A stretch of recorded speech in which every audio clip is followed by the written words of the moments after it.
why they call me, or should I say, why do I call myself Tenacious T? There was actually a lot of people that answered this that didn't know. And I was surprised, and I guess I shouldn't be surprised, but it is something that I talk about in my book.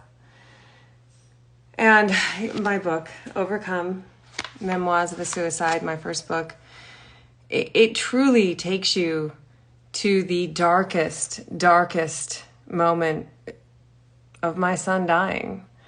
And the effing insanity that follows, the trying to figure out who the fuck I was again, right? It takes you from a place of where I was so completely overcome, at times standing there with a knife to my own throat, so overcome with grief and guilt and pain. Like, how do you get out of that? How do you answer the questions of why? Anyway, 2 years after my son had passed, I decided to change the trajectory of my family's life. Instead of sitting there and drinking wine and just like not even being anything but a zombie, following on autopilot, I decided to make a change. And since I couldn't get a real estate agent to help me, I had to become my own. And this is where the nickname Tenacious T comes in. So I'm going to read to you today. I had finished real estate school, but just because you have gone to school does not mean you know what you are doing or how to get a buyer or even how to get started. You got to remember, I was 41 years old when I went through real estate school. And yes, I had been successful in my life, but I had been a stay-at-home mom for 4 years. I had infant babies, toddlers, and teens. So in 18 days, I got through real estate school and passed the test the first time. So by March 31st, just over 2 years after losing my son, I got my real estate license. But now what? Now what do I do? Then there was the issue of a marketing budget. Yeah, just let me slip that check in the mail. So I studied. I followed what other agents were doing and did have at least one buyer. So the whole reason I got into real estate, the whole reason I got my license was just to do one transaction.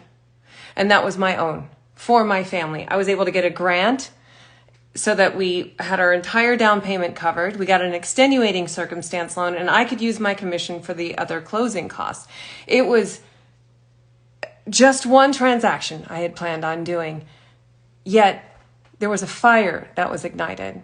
When I put myself through school and I saw that I still could do something, like I wasn't completely just so broken that I couldn't do anything. So I got through real estate school and, I had one client myself. When I actually had found a home we could afford that was close to the twin school and was willing to accept our offer using a grant and extenuating circumstance loan, I experienced the first taste of hope. Now, hope is not one of my favorite words.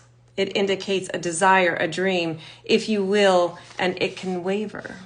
Yet in that moment, that feeling breaking through the crust of my pain was exhilarating. Like I said, like I had accomplished something.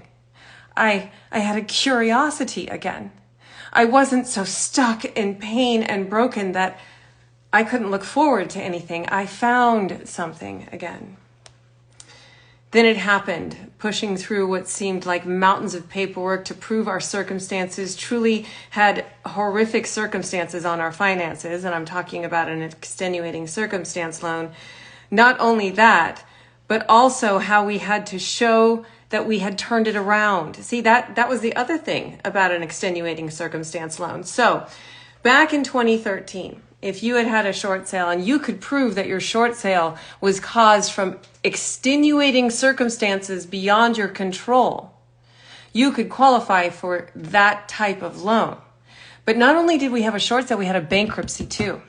We had a short sale and a bankruptcy, and we had to prove that the circumstances surrounding those were so extenuating that we would be allowed to get a loan, but we also had to prove that we could pay that loan. So, husband was a firefighter, started getting pay raises again. Now I was a licensed real estate agent. We had a shot. We had a shot at getting this thing closed. So, I did it. I had taken the impossible situation and officially closed on our home June 1st, 2013, just 2 months from getting licensed with no more than $1,200 out of pocket. That day changed my forward path of my life beyond anything I could have imagined and put me on a trajectory of achieving a legacy I never thought I would see again. I had no idea at that time what life had in store for me. What I did know was what happened when I gave those keys to my husband and the reaction he had next as he turned the key and opened the door of his house. See, I didn't understand how important it is for a man to provide for his family a home, a foundation that is owned by him. As we walked inside this well-loved and much in need of updated home, I consciously watched all of them, the twins running in circles in the family room, giggling at all the space and natural light. Brian, now 16, already planning where his soundproof room would go so he can write his music, and my husband. It was looking over at him that caused my first bubble from within, a bubble that had no better description than joy. I felt joy again. 2 years after wallowing in my grief and feeling sorry for myself and guilt and pain, which of course is still there. But finally I felt accomplishment and joy. And I began to see that what really matters in life isn't what you go through. It's how you come through it. I began to figure out that it wasn't what I'd been through that had made me. It was the choices I made to get through it and thereafter. So, I had given my husband his pride back, his strength, his ability to protect his family and keep his family safe, a foundation. In that moment, I felt it again for the first time since losing Jason, joy. Like tiny little bubbles that kiss your face, I felt it. I felt it to my core, awakening my broken, battered soul, and I realized I had done this. I had been able to create my own joy through sheer will and determination to change my family's life. I believed in myself. Real estate is not buying and selling houses. It is the ability to give a family a gift, a chapter, a new beginning, security and joy. I had found my purpose and I jumped in with everything I had. I was going to give this to others, the ones who didn't think they could ever could, or that no one would take on. I was going to rebate my commission as much as I could in helping closing costs, to walk that line with them and fight to get them a home. And to this day, I have given back over $250,000 of my own commission in the last decade to help families start a new chapter, or in some cases, if they had to liquidate their home, right? I reduced my fees. Honestly, I said to myself, fuck it.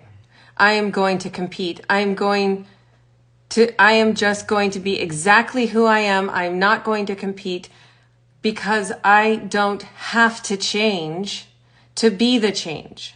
I manifested change for my family and I fought for it. Blood, sweat, and tears, whatever it took. I did not back down. I did not give up. That's what I had to offer. An agent who would fight for those families and never give up. I had been raised in a world of corporate negotiations, and even though my father had his issues, his negotiation skills were off the charts, and I had taken note. I was a natural researcher, and he had also taught me the art of investigation. What did that make me? Tenacious. is what that made me. Tenacity with a heart. That's how Tenacious T was born. Sitting there after the transaction that changed my family's life and once again gave me curiosity and purpose and something I knew I could kick ass at. I wanted something more in my life again. And even though I didn't have a marketing budget, and even though I didn't have all of this history as a real estate agent, I had savvy and I had tenacity. Tenacious T is how I began introducing myself from that point on, and that is what has grown to today. See, this is what I talk about. This is how I help all of my clients, because there is something deep within you that is begging to come out. Something that is holding your grief, your pain, your sorrow. We have to get it out somehow, some way. Whether it's movement, whether it's exercise, whether it's meditation, or whether it's creating something that allows you to serve each other. When you find that curiosity in life again, you begin to feel alive again. And that's what it is like to experience a life-changing day with me. Because over 12 years, I have dug deep to answer the questions as to why. Answer the questions as to how. Now, I may not be a perfect human being, but I know how to get and find joy and curiosity. And I know how to teach it, which brings a calm and a balance into your life. Anyway, I hope you enjoyed my little reading session and my story behind Tenacious T. If you would like a copy of my book, just go ahead and get to my link in the bio. If you would like an autographed copy, send me a DM and I'll sign it and send it to you. So, bye.